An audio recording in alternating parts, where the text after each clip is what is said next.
Hey everybody, this week I wanted to talk about a wrist cock-up splint and when you would use it. So from last week we were talking about a functional hand position. So this week we're talking about a wrist cock-up where your fingers are free but you still want the wrist supported. So again, the functional hand position is the wrist is in extension 20 to 35 degrees. So the wrist cock-up is going to support the wrist, but the fingers and the thumb are open. So you can use your hand, you can work with it on, so it's for day use.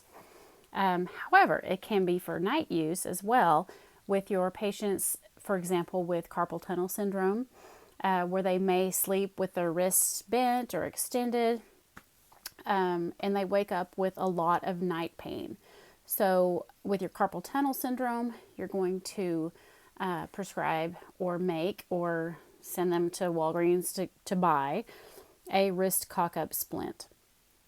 So some of the other conditions that you might use a wrist cock-up splint would be just a wrist sprain. Another one that you may not think about is lateral epicondylitis or tennis elbow. So if you think about it,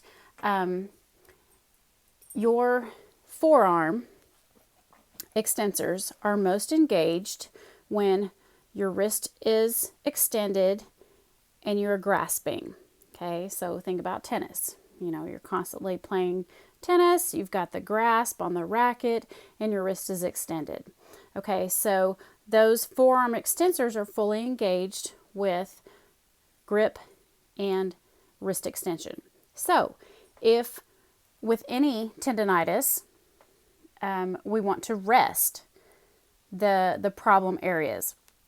So if you put a wrist cock-up splint on them, yes, they're still able to grip, but the wrist is supported and they're not activating those wrist extensors as much as they would without the splint.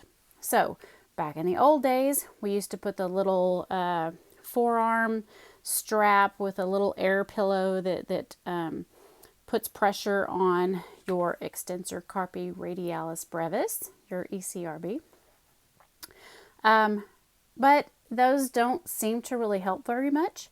So nowadays we are putting them in a wrist cock-up splint to rest your wrist extensors. They can still use their hand, but that at least helps give a little bit of rest to those wrist extensors that are causing or the problem with lateral epicondylitis or tennis elbow.